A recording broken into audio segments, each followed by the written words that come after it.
Lecture 3 है बेटे। Lecture 3 लिखने का मकसद, बताने का मकसद है कि पार्ट टू क्या, experimental study of photoelectric effect.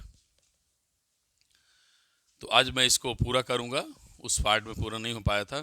तो पहला हमारा पॉइंट ये था भैया कि लेनार्ड और मिल्कन जी ने बताया था इंटेंसिटी बढ़ेगी तो, हाँ, इंटेंसिटी जैसे जैसे बढ़ाएंगे करंट बढ़ती चली जाएगी।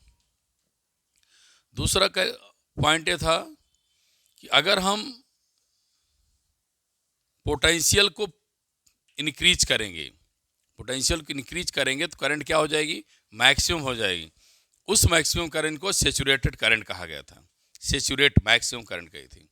फिर क्या बताया था, अब उस पोटेंशियल को निगेटिव कर दो। जब निगेटिव कर देंगे तो इलेक्ट्रॉन वहां तक पहुंच नहीं पाएंगे, रिपल कर जाएंगे। बोलो, उस पोटेंशियल क्या कहा था, स्टॉपिंग पोटेंशियल। इंटेंसिटी चाहे जितना हम बढ़ाते जाएं, और पोटेंशियल में क्या किया, निगेटिव कर रखा है। ये बताया था ना, इंटेंसिटी को इंक्रीज किया और पोटेंशियल को क्या कर रखा है, निगेटिव कर रखा है। तो हमें करंट की वैल्यू क्या मिलेगी, 0। उसे क्या बोला हम, स्टॉपिंग पोटेंशियल। दो इफेक्ट देखा है, इंटेंसिटी का इफेक्ट देख लिया, उससे से रिलेटेड दो पॉइंट क्या थे, स्टॉपिंग और सेचुरेशन करंट।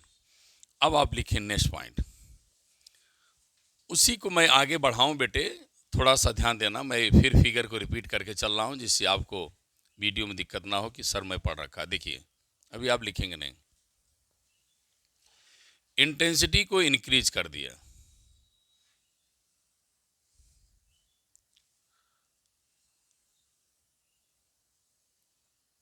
इंटेंसिटी को इंक्रीज कर दिया, लेकिन बेटे स्टॉपिंग पोटेंशियल, निगेटिव पोटेंशियल को कोई इफेक्ट नहीं पड़ता।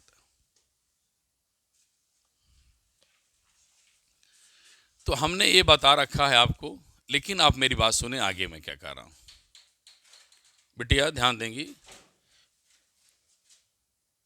I3, I2, I1, लेकिन एक चीज और ध्यान रखना, फ्रीक्वेंसी क्या है, बोल लेने की नहीं, फ्रीक्वेंसी क्या है, कांस्टेंट है, इंटेंसिटी बढ़ रही थी। आइए सुनिए क्या आगे मैं बता रहा हूं, बड़ा अच्छा पॉइंट से ध्यान रखना। अगर हम कहते हैं इंटेंसिटी इंक्रीज करने की मीनिंग क्या है, इंटेंसिटी इंक्रीज करने का मतलब है कि अगर इंटेंसिटी बढ़ाएंगे तो नंबर ऑफ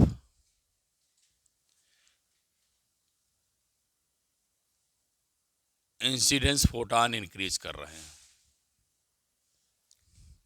अगर आपने इंटेंसिटी बढ़ा दिया, it means number of incidence photon वो क्या कर रहे हैं, इंक्रीज कर रहे हैं। अब समझ मारी, मेरी बात समझ मारी क्या किया, जो मैं बताया था कि इंटेंसिटी बढ़ा रहा हूं, इसका मतलब है जो गिरने वाले कौन, फोटॉन हैं, उनकी संख्या, बोलो यार, बढ़ा रहे हैं। इंटेंसिटी बढ़ाने मतलब फोटॉनों की संख्या बढ़ा रहे हैं। अब फिर फोटॉनों की संख्या क्या कर रहे हैं, बढ़ा रहे हैं। और फ्रीक्वेंसी का मतलब होता है एक सेकंड में संख्या बढ़ा रहे हैं, दोनों में अंतर है। तो इंटेंसिटी बढ़ाने का मतलब है नंबर ऑफ इंसिडेंट क्या करें, फोटॉन इंक्रीज करें। जो फोटॉन इंक्रीज करेंगे तो उस सरफेस से इलेक्ट्रॉन भी निकलेंगे ज्यादा, बोल भाई नहीं करेंगे क्या, नंबर ऑफ इमिटेड इलेक्ट्रॉन भी क्या करेंगे, हाँ, emitted photo electron emission increase करेगा। अब बिटिया number of emitted photo electron उस पीरियड से निकलेंगे ज्यादा तो करंट बढ़ जाएगी। तो प्रोपोर्शनल क्या लिख देंगे बेटे, करंट भी बढ़ेगी, ठीक है। और करंट के प्रोपोर्शनल क्या मिलेगा, डिस्टेंस का स्क्वायर। ये मैं आप लोगों को एक अच्छी चीज लिख दिया, समझ में आ गया अब। समझ में आ गया क्या? इंटेंसिटी बढ़ाएंगे तो नंबर ऑफ फोटो इलेक्ट्रॉन बढ़ेंगे गिरने वाले। जितना ज़्यादा फोटो इलेक्ट्रॉन गिरेंगे उतने ज़्यादा इमिटेड होंगे। जितना इमिशन हो जाएगा उतना हमारी करंट भी क्या करेगी, बढ़ जाएगी। लिख लीजिए उसकी, उसी में आप जोड़ लीजिए पीछे वाले लेक्चर में। तब मैं आगे बढ़ूँ।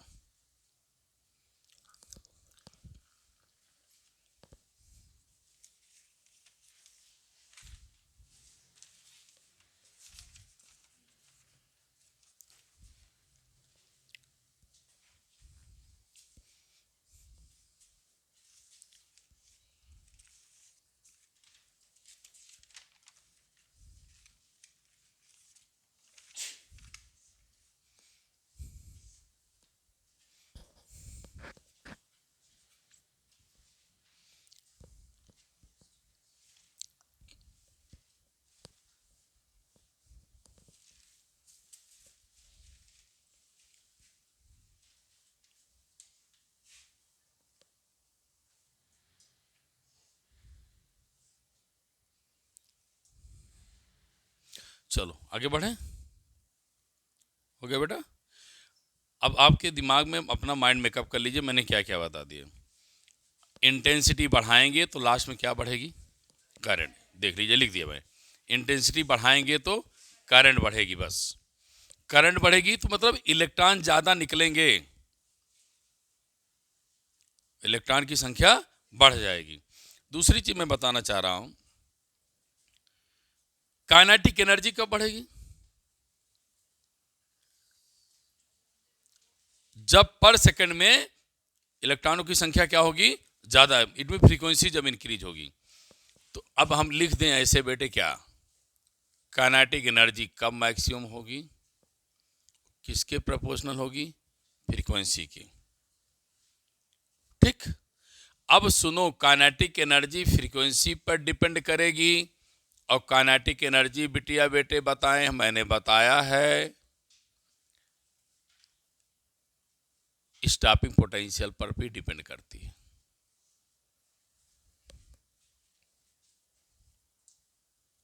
ना, बोलिए, समझ में आया? तो आप दोनों को मिला दें तो हमारे साथ क्या बोलना चाहेंगी, proportional to frequency, proportional to stopping potential. नहीं समझ में आई बात? बोलो, आया कि नहीं आया? इंटेंसिटी बढ़ेगी तो इलेक्ट्रॉन का इमिशन बढ़ जाएगा, इमिशन बढ़ेगा तो करंट बढ़ेगी,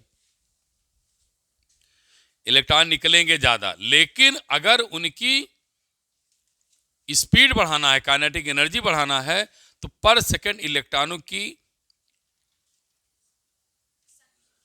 पर सेकंड इलेक्ट्रॉनों का जो इंसिडेंट है वो बढ़ा देना है। संख्या नहीं बढ़ा, पर सेकंड जा बढ़ा देना है। ठीक है ना फोटो? अब इसके बीच बिटिया एक ग्राफ और बनाना है हमें, ध्यान देना। अगर मैं इंटेंसिटी कैपिटल आई लिखूं तो इंटेंसिटी है, स्मॉल आई लिखूं तो करंट है। इंटेंसिटी और काइनेटिक एनर्जी के बीच ग्राफ खींचे तब क्या आएगा? हाँ, क्या आएगा? कांस्टेंट आएगा, सही बताए।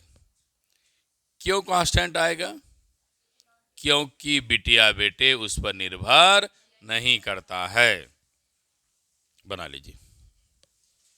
ऐसे ही है, इसको बहुत रिलैक्स पढ़ना है, हड़बड़ा के नहीं पढ़ना है, आएगा नहीं।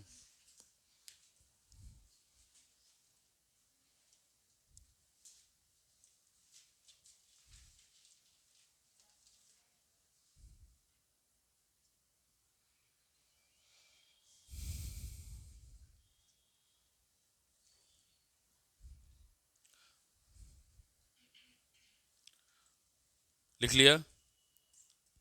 आगे बढ़ें। अब हम जो आगे बात करेंगे, एनसीईआरटी लिया है कोई?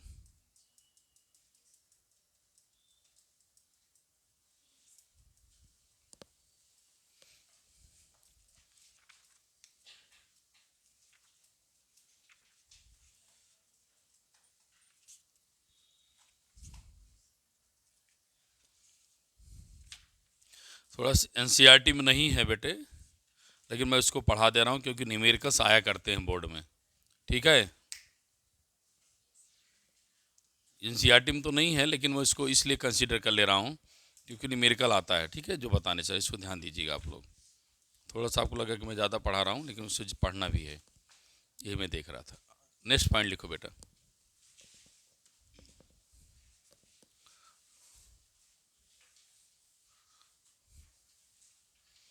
इतनी चीज़ अभी रहने दीजिए समझाने के लिए, या बना दीजिए, कोई दिक्कत नहीं।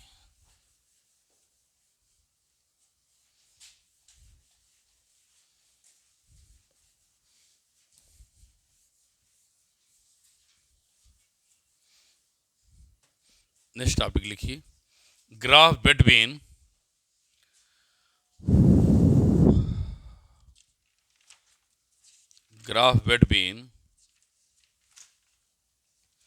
Kinetic energy and frequency.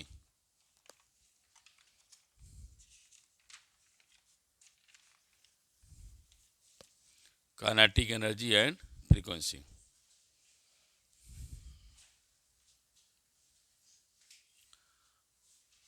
Start किया जाए, बोलो।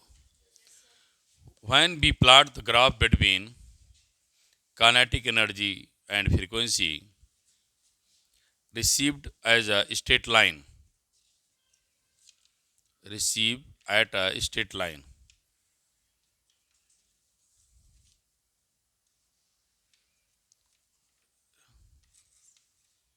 at a straight line,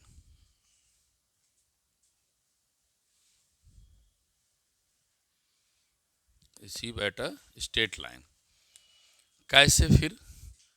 incident frequency threshold frequency से ज़्यादा है तभी इलेक्ट्रॉन का एमिशन होगा। तभी इलेक्ट्रॉन का क्या होगा बेटा? एमिशन होगा।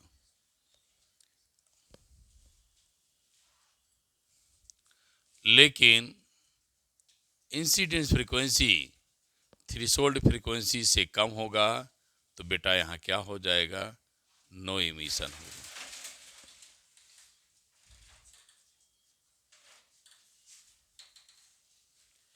यहाँ पर तब एमिशन नहीं होगा। अब सोचना, एक मैं क्या क्या बता दे रहा हूँ बेटा, कि जब इंसिडेंट फ्रीक्वेंसी थ्रेशोल्ड फ्रीक्वेंसी से ज़्यादा होगी तो एमिशन होगा, कम होगी तो एमिशन नहीं होगा। मुझे जो ग्राफ बनाना है,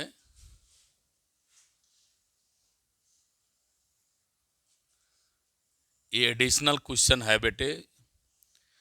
बोर्ड में क्वेश्चन मिले हैं लेकिन एनसीईआरटी में फिगर दिखता नहीं है, इसलिए आप लोग परेशान नहीं होंगे। मुझे पढ़ाना है, क्योंकि बहुत सारे क्वेश्चन जब करेंगे, क्वेश्चन ही करेंगे तो आपको मन में सवाल होगा, सर सिलेबस में तो नहीं दिखाई दिया लेकिन क्वेश्चन में दिखाई दे रहा है, इसलिए इसको पढ़ा रहा हूँ। ध्यान सुनिएगा तभी समझ में आएगा, और आएगा नहीं समझ में। काइनेटिक एनर्जी और फ्रीक्वेंसी के बीच ग्राफ खींच रहे हैं। अब आप सोच सकते हैं मैंने लिखा है स्ट्रेट लाइन क्यों आएगा। मैंने अभी अभी आप लोगों को बताया है, we know that kinetic energy proportional to frequency proportional to stopping potential. ध्यान रखना, कैपिटल भी लिखूंगा तो स्टॉपिंग पोटेंशियल है। हमने पढ़ा अभी भी, काइनेटिक एनर्जी फ्रीक्वेंसी और स्टॉपिंग पोटेंशियल पर डिपेंड करती है और प्रोपोर्शनल है, हम हमेशा पढ़ रखे हैं। अगर प्रोपोर्शनल है तो ग्राफ स्ट्रेट लाइन आता है। अब बात आती ग्राफ बनाऊंगा तो कैसे बनाऊंगा स्ट्रेट लाइन आएगा। इसको बनाने के लिए बेटे मैंने ग्राफ बनाया स्ट्रेट लाइन। ये फ्रीक्वेंसी आपकी थ्रेशोल्ड फ्रीक्वेंसी है। इसका जो स्लोप बनेगा, स्लोप की बात आएगी तो आप बताएंगे प्लैंक कांस्टेंट के बराबर होता है। वो भी मैं बताऊंगा कैसे होता है।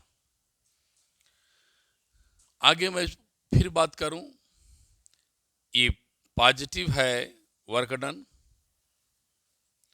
इस एक्सिस से नीचे वर्क डन बेटे निगेटिव है। ये इसका इंटरसेप्ट पॉइंट है। कैसे आया ये हम सोचे। हम लोग पढ़ा है बेटे, also we know that equal to h nu. बिटिया बेटे, E means energy, energy means kinetic energy, frequency के बीच रिलेशन निकालेंगे तो आपको प्लैंक कांस्टेंट मिलेगा।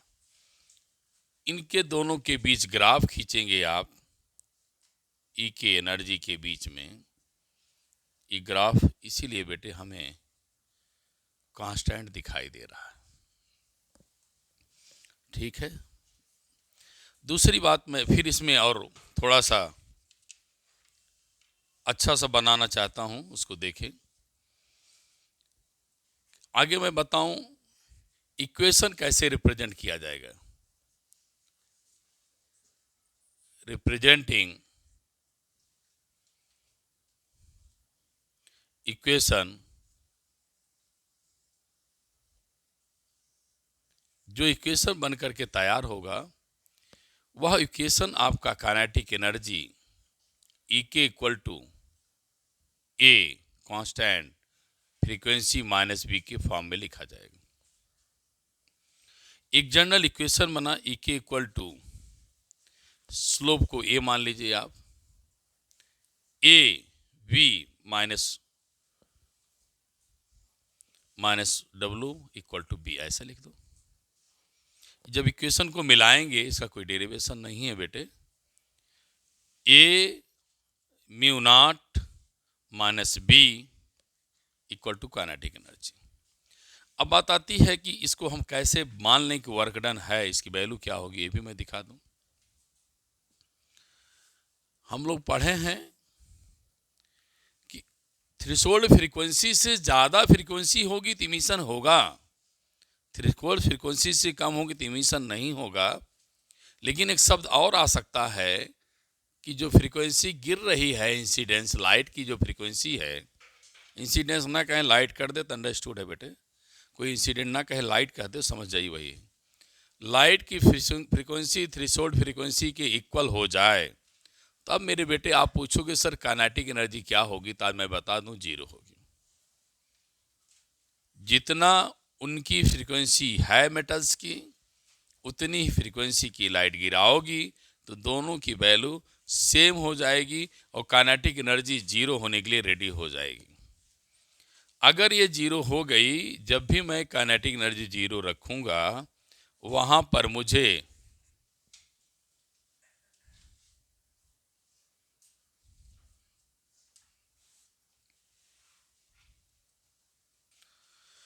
बेटे काइनेटिक एनर्जी की वैल्यू जीरो रखा तो ई कांस्टेंट लिया है। अब मुझे फ्रीक्वेंसी को नॉट लिखना होगा, थ्रेशोल्ड फ्रीक्वेंसी मेटल लिखना पड़ेगा, minus B equal to zero. अब बेटे बी इक्वल टू क्या मिला, ए म्यू नॉट। अब ध्यान सुनना, मैं बताने चल रहा हूं। जैसे ए को एच कर दिया, आपके मुख से आवाज निकलेगी सर यही तो वर्क फंक्शन है। तो मैं आपको प्रूव करके भी दिखा दिया कि वैल्यू जो मिल रही है ये वर्क फंक्शन के इक्वल है, निगेटिव है। इसका मतलब है यहां पर इलेक्ट्रॉन का इमिशन नहीं हो पाएगा, निगेटिव है। कब, जब काइनेटिक जीरो होगी, वर्क फंक्शन भी हमारा क्या हो जाएगा, निगेटिव है। समझ में आ गया सबको। चलिए आगे, नेक्स्ट हेडिंग लिखिए इसी में। अब मैं ग्राफ खींचूंगा बेटे, नेक्स्ट ग्राफ खींचना है पोटेंशियल के बीच में।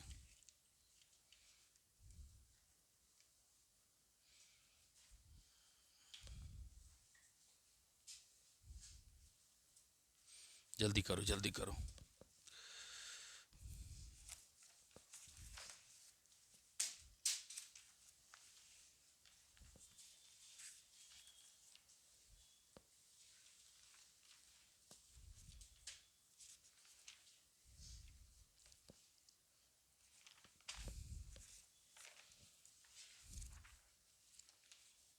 जैसे लिखेंगे वैसे बताएंगे तुरंत।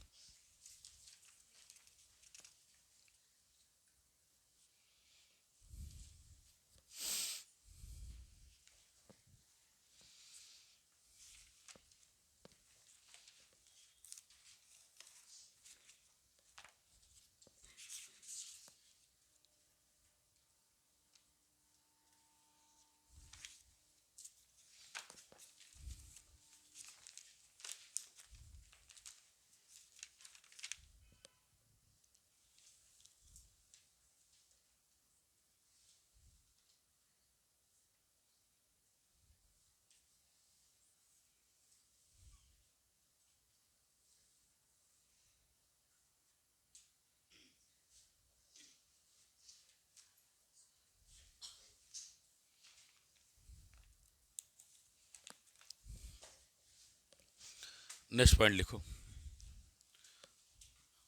थोड़ा सी स्पीड से बनाया करो बेटा।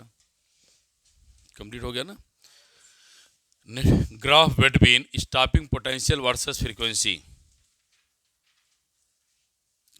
छूट रहा है क्या आपका? हैं?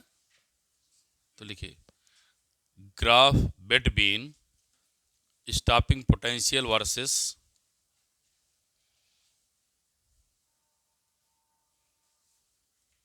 वर्सेस क्या?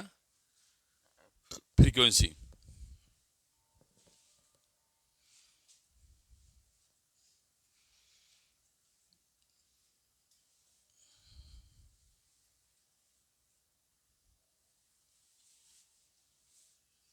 आइए टॉपिक को देखें बेटा। इतनी चीज़ों की मुझे ज़रूरत नहीं है, मैं यहाँ से निकाल दिया, यहाँ ये भी हटा दे रहा हूँ बेटा। आइए फटाफट देखें, थोड़ा सा यहाँ भी हटा दीजिए।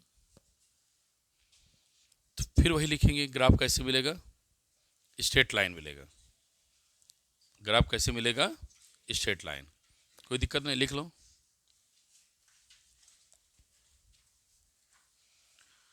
Graph between stopping potential and frequency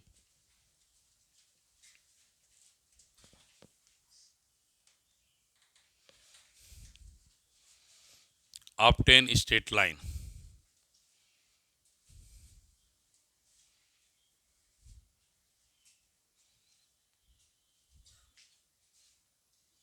straight line. चलो बेटा आए टॉपिक पे। देखिए अब हम इतनी चीज़ें फिर बताने की ज़रूरत नहीं, आप समझ रहे हैं। अब मैं एनर्जी वर्क फंक्शन को किसके फॉर्म में लाऊंगा? स्टॉपिंग पोटेंशियल के टर्म में। जब बिटिया स्टॉपिंग पोटेंशियल का टर्म आप लाएंगी, ध्यान से सुनिए, तो वर्क फंक्शन के बराबर होता है। और इससे मैं बी नॉट लिख सकता हूँ, लिख सकता हूँ ना? कैसे लिख सकता हूँ, कहाँ से? आप जानते हैं क्या? बी इक्वल टू क्या? डब्ल्यू अपान क्यू से। तो डब्ल्यू अपान क्या मिलेगा? ई। तो डब्ल्यू इक्वल टू क्या मिलेगा? ई भी। कोई दिक्कत तो नहीं है।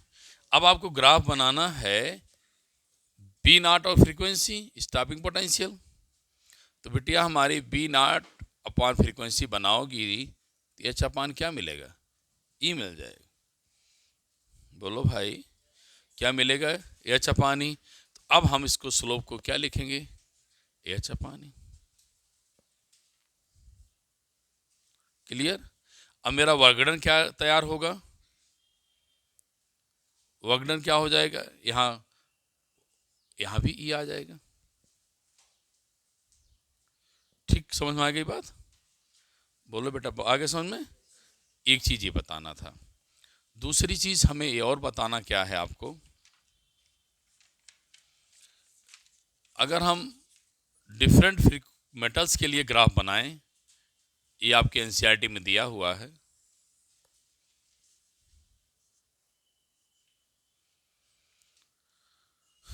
डिफरेंट मेटल्स के लिए ये ग्राफ आपका है।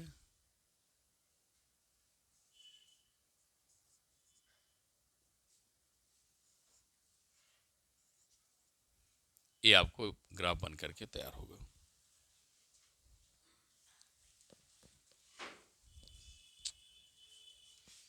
बुक क्या?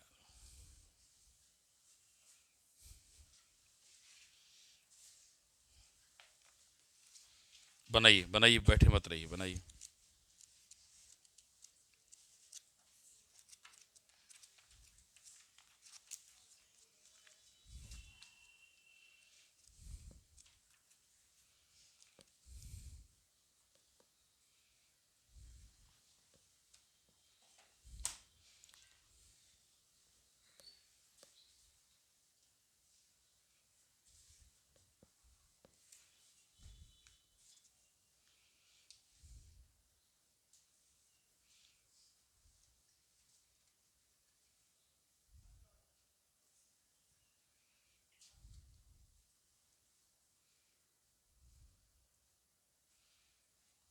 बन गया?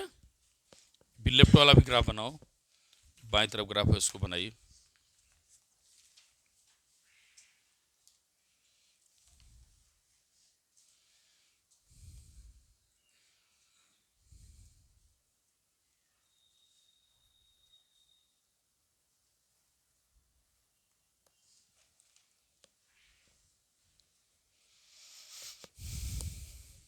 बन गया। अब यहाँ थोड़ा चेंज कर लेना, यहाँ पर डैश बना लेना, ठीक है। हाँ, तो अब इसे देखने से लग रहा है कि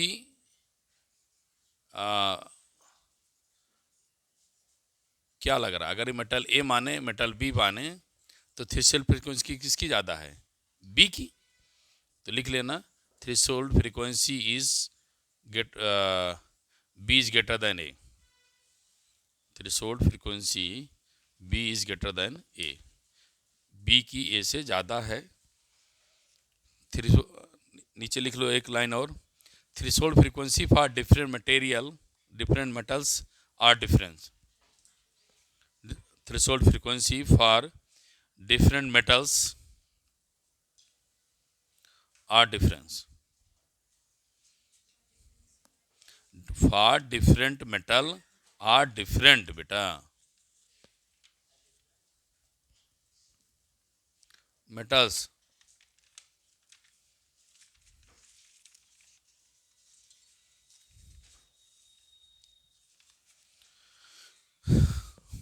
अब बेटे इस वीडियो में यहीं पर क्लोज करता हूँ, कंप्लीट कर दिया है। छोटी छोटी चीज़ें अगर लिखना है तो और आप ग्राफ लिख सकते हैं, बना लें छोटा सा ग्राफ और लिखो effect of nature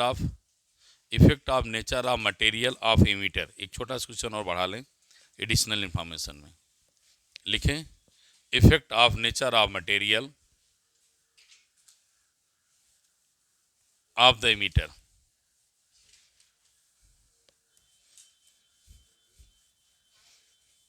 of the emitter.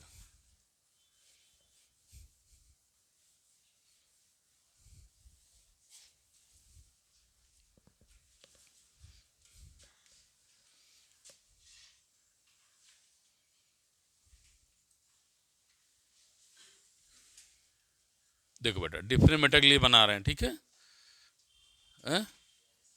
तो देखिए मान लेते हैं ये आपका दिया हुआ है CgS, फिर आपको दिया है पोटेशियम, फिर आपका दिया है सोडियम, फिर आपको दिया है लिथियम,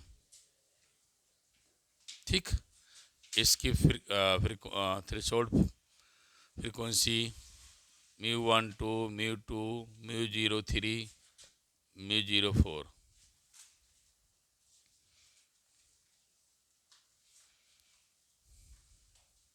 ठीक, अब आप ऐसे नीचे की तरफ चलेंगी तो बेटा इसे वर्क डन क्या लिखेंगी, work done CgS, work done क्या potassium, work done sodium, work done lithium. अब आप बताओ कौन सबसे अच्छा आपको वर्क डन ज़्यादा लग रहा है।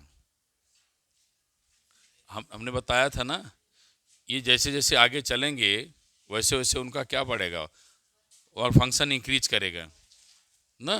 तो और फंक्शन सबसे ज़्यादा किसका होगा, लिथियम का, फिर उससे कम सोडियम, उससे कम पोटेशियम, उससे कम CgS। बस समझ में आ गया।